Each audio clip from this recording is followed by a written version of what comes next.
Hello everyone and welcome back to Sesame Record Reviews on a weekday.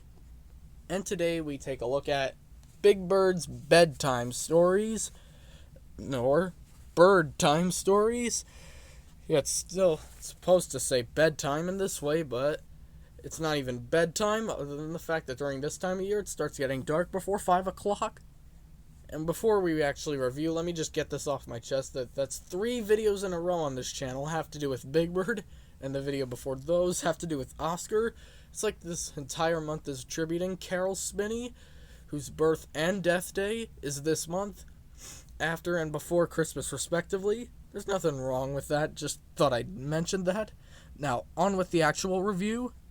So this album is all about, it doesn't really feature any songs, but it features stories told by our friends on Sesame Street, bedtime stories, but we decided to be clever and give it Birdtime stories, because we got Big Bird and Little Bird, and Big is telling Little a story. And let's look on the back, what kind of stories do we have? We got the tortoise and the hare. Oscar tells us about 3 billy goats gruff. We got the lion and the mouse, the ugly duckling, the 3 little pigs. Oh, what a classic. So this sounds like an exciting album. And I do like the cover of Big Bird reading to Little Bird, and I especially love the wallpaper. Yeah, me too, Snuffy. Oh, boy. Snuffy? Oh, not again. Anyway, without further ado, let's get this thing on the player. And before we get it on the player, let me just mention, this one ain't in the best condition. Apologies if you could barely see it with this camera, but it ain't always easy getting this stuff from a thrift store. Whoa, look at that stain there. So we may not listen to half of everything on this record. Then again, that's kind of what we did in the past episodes. But let's see how they sound. Here's a story I really like. It's called The Tortoise and the Hare. Once upon a time, there lived a hare who was always boasting of his great speed. "There is no one in the forest who can run as fast as I," he said as he strutted back and forth before all the other animals. "Who would like to race me?" Tired as they were of his boasting, none of the animals ever offered to race him until one morning the tortoise got up from where he had been resting, stretched out his stubby little legs and said, "I will race you, hare." Gotta love when the performers' characters do silly voices. That's one great thing about this album. Ho-ho, he chuckled. Once upon a time, there were 3 little pigs. Soon it became time for the 3 little pigs to go out into the wide, wide world to seek their fortunes. Even if one of the 3 little pigs is just a girl. Each one taking a different route. The first little pig walked along until he met a man with a load of straw. "May I have some straw?" And the funny voices are especially funny from the human cast. Enough straw to build a house. It was no sooner built than a big bad wolf came along. Uh-oh. Little pig, let me come in, he called. Telling a great story, Gordon. Glad you came back this current season. Answered the first little pig. "Then I'll puff, and I'll puff, and I'll blow your house in," said the wolf. But the first little pig wouldn't let him come in. So the wolf puffed And puffed. And blow the house down. And while the wolf was huffing and puffing, the first little pig ran out the back door and hurried over the hill to the farm where his mother lived. man, they were so accurate telling these stories in Muppet Classic Theater. The 3 billy goats gruff. What you got, Oscar? Once upon a time, there were 3 billy goats gruff. One day, they planned to go up to the hillside to eat the grass that grew there. On the way to the hillside was a bridge over a stream which they had to cross. And under the bridge lived a big, ugly troll with eyes as big as saucers and a nose as long as a turnip. Starting to see why I love this story. Across the bridge was the youngest billy goat gruff. Trip, trap, went the bridge. "Who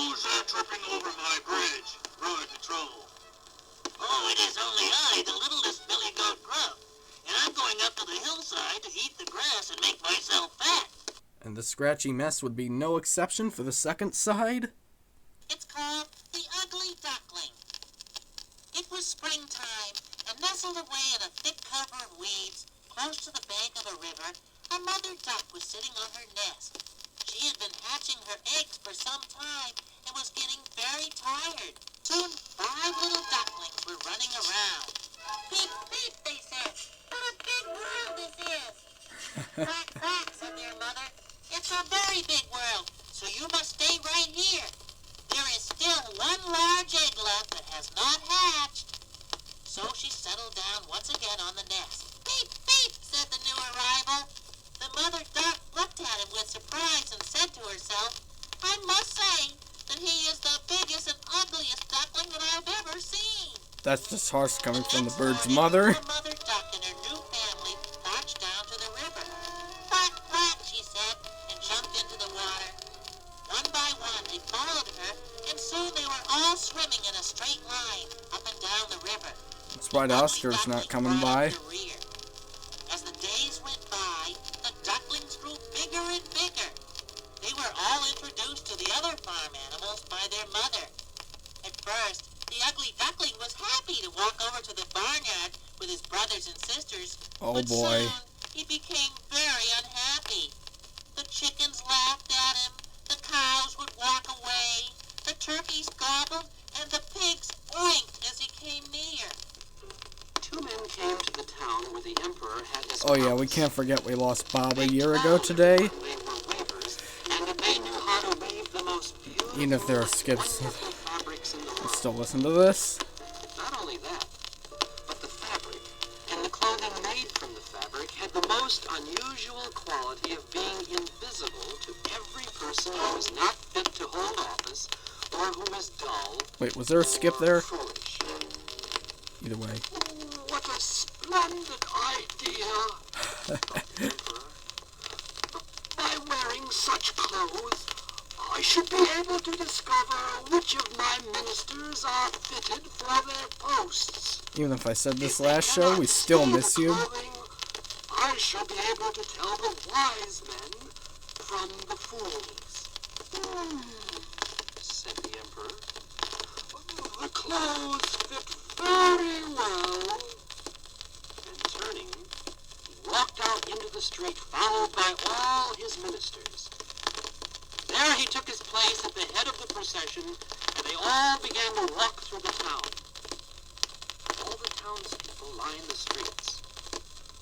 How beautiful the emperor's new clothes are! They shouted. Just see how well they fit.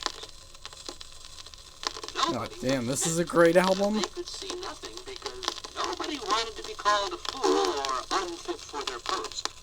They just waved and applauded as the emperor strode by. But he has nothing on. Oh boy. And one person whispered to another, the child is honest. She has nothing to lose by telling the truth. And that Uh-oh. person whispered what the child had said to another, until at last all the people cried out, but he has nothing on! He has nothing on. He has nothing on. He has nothing on. He has nothing on. The emperor was ashamed because he realized it was true. The verdict of the emperor's new clothes was never mentioned again by anyone in the kingdom.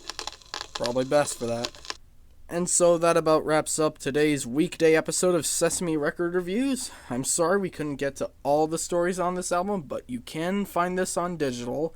And I'll see you next show, which will be a foreign one. So, toodaloo!